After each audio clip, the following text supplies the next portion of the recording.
নিজের মুখ দিয়ে অগ্নির হাতের সব বিষ তুলে দিয়ে অগ্নিকে সুস্থ করলো কথা। সম্পূর্ণ জানতে ভিডিওটিতে একটি লাইক করে প্রথম থেকেই দেখতে থাকো।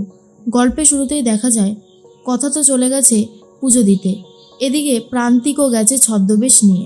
কথা মনে মনে ভাবে, শেষ পর্যন্ত যে এখানে এসে পুজোটা দিতে পারবো এটা আমি ভাবতেই পারিনি। যেভাবে পাচক মশাই আসতে চাইছিল না, তারপরে গাড়ি থেকে ব্যাটারি চুরি হয়ে গেল, সব কিছু মিলিয়ে এখন যে ভালোভাবে পুজোটা দিচ্ছি এটাই আমার কাছে অনেক।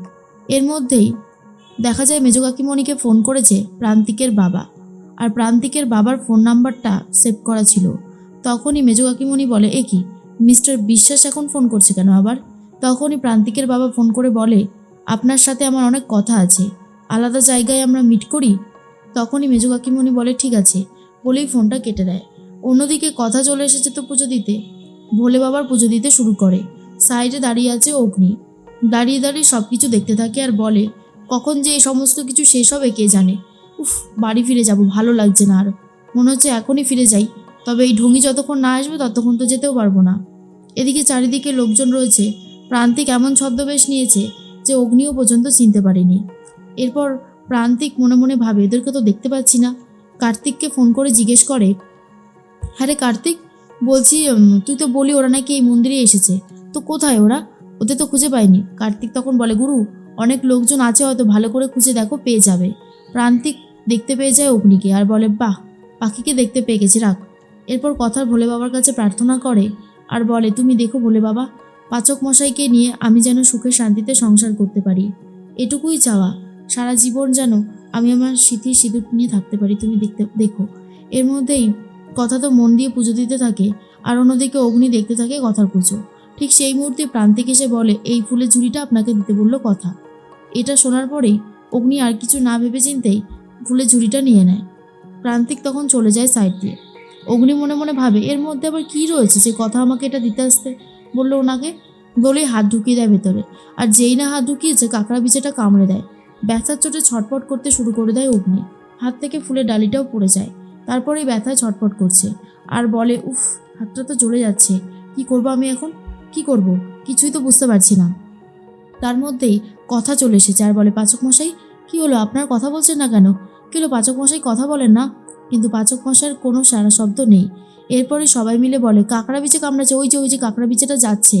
কাঁকড়া বিছে দেখে ভয় পেয়ে যায় কথা আর বলে, বাবা, হাতেই তো কামড়েছে, কি করি আমি এখন, আমি তো কিছুই বুঝতে পারছি না। এদিকে প্রান্তিক বলে, বেশ হয়েছে, এই হাত দিয়ে আমাকে মেরেছিল না এই ছেলেটা, এবার দেখুক কেমন লাগে। কথা বলে, না, এইরকমভাবে ফেলে রাখলে হবে না, কিছু একটা করতে হবে। আশেপাশে অনেক লোক দাঁড়িয়ে আছে ঠিকই, কিন্তু কেউই আর কথাকে সাহায্য করে না। কথা মনে মনে ভাবে, আমার হাতের এই সমস্ত বাঁধন খুলে ফেলতে হবে। এখন এগুলোর থেকেও দরকারি হচ্ছে পাচক মশাইকে সুস্থ করে তোলা, এছাড়া তো আর কোনো উপায় দেখতে পাচ্ছি না। তখনই সবাই বলে, বিষটা যদি হাতের থেকে না বার করে তাহলে একে বাঁচানো খুবই কঠিন হবে। কি হলো মা, তুমি বসে আছো কেন, ডাক্তারের কাছে নিয়ে যাবে না তোমার স্বামীকে? তখনই কথা বলে, ডাক্তারের কাছে নিয়ে যেতে যেতে যদি অনেক দেরি হয়ে যায়, কি করব তখন, আমাকেই কিছু একটা করতে হবে। এই বলেই অনেকটা বিষ নিজে মুখ দিয়ে তুলে তুলে ফেলে দিচ্ছে, যেমনটা সাপে কামড়ালে অনেক সময় হয়। তখনই সবাই বলে, এ কি, এই মেয়েটা কি করছে, এ তো বোঝা খুবই মুশকিল, সাপে কামড়ালে যেমন হয় ঠিক তেমনটাই হচ্ছে, বুঝতে পারছি না এ করতে চাইছে কি আসলে। আর ঠিক তখনই কথা মনে মনে বলে, না না, আমাকে থেমে গেলে চলবে না, আমাকে আমার কাজটা চালিয়ে যেতেই হবে। এরপর কথা অনেকটা বিষ তুলে তুলে ফেলে দেয় আর বলে, পাচক মশাই, পাচক মশাই, আপনি আমার কথা শুনতে পাচ্ছেন? কথার শরীরটাও খুব একটা ভালো লাগে না। অনেকেই তখন বলে, এই যে মা, পেটে যদি এই একটু বিষ যায় না, তুমি কিন্তু এবার শেষ হয়ে যাবে। কথা তখন বলে, না, বিষ যাবে না, যা করার আমাকে করতেই হবে, হাল ছাড়লে চলবে না। এরপরে আস্তে আস্তে পাচক মশাইয়ের হাতটা নড়ে ওঠে। তারপরেই বলে যে, ফুলের ডালিতে তো হলুদ ছিল আর তুলসী পাতা ছিল, ওটা ঘষে ঘষে আমাকে এই জায়গাটা লাগিয়ে দিতে হবে, তাহলে সংক্রমণটা ছড়িয়ে পড়বে না। আর কথা ঠিক সেটাই করতে থাকে। প্রান্তিক দূর থেকে সবটা দেখে আর বলে, বাবা, কথা তো দেখছি এখন এর ট্রিটমেন্ট করতে শুরু করে দিয়েছে, দেখাই যাক না কত দূর কী করতে পারে, সেটা একটা দেখার বিষয় আছে।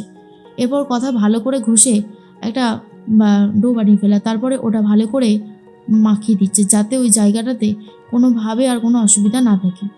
এরপরে আস্তে আস্তে সবাইকে বলে, একটু ধরে তুলুন না পাচক মশাইকে। তখন ছেলেরা মিলে পাচক মশাইকে ধরে তুলেছে, বসিয়ে দিয়েছে। এরপর কথা জল ঢালতে থাকে পাচক মশাইয়ের মাথায় আর বলে, কিচ্ছু হবে না আপনার, আপনার কিচ্ছু হতে পারে না, দেখুন আমি আছি তো, আপনি একদম সুস্থ হয়ে যাবেন, আপনার কিচ্ছু হতে দেব না আমি। এরপর কথা ভগবানের সামনে মানে শিব ঠাকুরের সামনে হাতে প্রদীপ নিয়ে এমন তাণ্ডব নাচ শুরু করে দেয়, যেটা দেখে অনেকেই বলে এই তো হরক পার্বতী মনে হচ্ছে। হ্যাঁ, কি সুন্দর জুটিটা, তাই না? সবাই মিলে পাচক মশার খেয়াল রেখেছে আর কথা গিয়ে নাচানাচি শুরু করে। তার মধ্যেই প্রান্তিক বলে, এ আবার কি শুরু করলো কথা, অত যে ঢং দেখবো তার ঠিক নেই। আস্তে আস্তে অগ্নির জ্ঞান পাওয়া যায়, কিন্তু জ্বর এসে গেছে। সবাই মিলে বলে, তোমরা কোথায় উঠেছো, ওকে নিয়ে গিয়ে শুয়ে দাও। তখনই কথা বলে, হ্যাঁ এক্ষুনি আমরা নিয়ে যাচ্ছি হোটেলে। তারপরে সবাই মিলে ধরে নিয়ে যায় অগ্নিকে হোটেলে। সেখানে গিয়ে বিছানায় শুয়ে দেয়। তারপরে কথা বলে, পাচক মশাই, আপনার 7 জন্মের ভালো থাকার দায়িত্ব যে আমি নিয়েছি, আপনাকে কি করে ছেড়ে যাই বলুন? আপনার আপনার এত কষ্টের দিনে আপনি আমাকে অবশ্যই পাশে পাবেন। আমার কষ্টের দিনে যেমন আপনি আমাকে বাঁচিয়েছিলেন, আমার পাশে থেকেছিলেন, আপনার কষ্টতেও তেমনি আমিও পাশে থাকবো। কিচ্ছু হতে দেব না আপনার, একটা গায়ে আঁচড়ও আসবে না। অন্যদিকে প্রান্তিক মনে মনে ভাবে, গিয়ে একবার দেখি তো কী অবস্থা ওই লোকটার। আর এদিকে খেতে বসেছিল ওই অগ্নির মা, কিন্তু হঠাৎ করেই এমন একটা শরীরের মধ্যে অনুভূতি হয় যেন বুঝতে পারে তার সন্তান কোনো বিপদে পড়েছে। এরপরে মনে মনে ভাবতে থাকে, কেন আমার মনে হচ্ছে আমার একটা ছেলে আছে আর সে আমাকে খুব ভালোবাসতো, আমাকে সবসময় জড়িয়ে থাকতো, কিন্তু কেন বাকিটা মনে পড়ে না আমার, কেন মনে পড়ে না, এত কষ্ট আমি কেন পাচ্ছি। এর মধ্যেই হঠাৎ করে দেখা যায় যে কথা মনে মনে একটা জিনিসই ভাবে, যাই হয়ে যাক না কেন পাচক মশাইকে সে সুস্থ করবেই, যেভাবেই হোক না কেন। এরপরেই ভালো করে জলপট্টি দিয়ে দিচ্ছে মাথায়, যাতে আর কোনো সমস্যা না থাকে। অন্যদিকে প্রান্তিক সেই হোটেল পর্যন্ত পৌঁছে গেছে, আস্তে আস্তে হোটেল পর্যন্ত চলেও আসে। এরপর কথা ভাবে, এখান থেকে তো আলোটা নিভে যাবে এক্ষুনি, যা করার তাড়াতাড়ি করতে হবে, প্রদীপের বেশি আলোও নেই। প্রদীপের আলো চাইতে চলে গেছিল ম্যানেজারের কাছে, আর তারপরেই দেখতে পায় ওই প্রান্তিককে। আর হাতে যে ট্যাটুটা ছিল প্রান্তিকের, সেটা দেখে ফেলেছিল কথা। প্রান্তিক বলে, এখানে থেকে আর লাভ নেই, আমাকে এখান থেকে কেটে পড়তে হবে। তখন কথার মনে হয়, সাধু সন্ন্যাসীদের হাতে উল্কি থাকে বটে কি, কিন্তু এই রকম আধুনিক উল্কি তো থাকে না। কেমন যেন উল্কিটা চেনা চেনাও লাগলো, কিন্তু কার উল্কি ওটা আমি তো বুঝতে পারছি না কিছু। এর মধ্যেই আস্তে আস্তে কথা বুঝতে পারে যে অগ্নির জ্ঞান ফিরছে। অগ্নি তখন কথা শাড়ির আঁচলটা টেনে ধরেছে। কথা তখন বলে, পাচক মশাই, পাচক মশাই আপনি ঠিক আছেন তো? আপনার কোনো শরীর খারাপ আমি হতে দেব না, যখনই আপনার কোনো শরীর খারাপ হবে আপনি আমাকে অবশ্যই পাশে পাবেন। পাচক মশাই চোখ মেলে তাকিয়ে দেখে আর মনে করে, ওই সাধু বাবাই তো আমার হাতে ওই ফুলের ডালিটা দিয়েছিল আর বলেছিল কথা দিয়েছে। তাহলে কথা ওর মধ্যে এরকমভাবে কাঁকড়া বিছে করে দিয়েছিল? না না, এসব কি ভাবছি আমি। কথা তখন বলে, কি হলো, আপনার কি কষ্ট হচ্ছে বলুন না আমাকে, আপনার যাই কষ্ট হোক না কেন আমি আছি তো, বলুন না। কিন্তু সেভাবে কোনো কথা বলতে পারে না অগ্নি।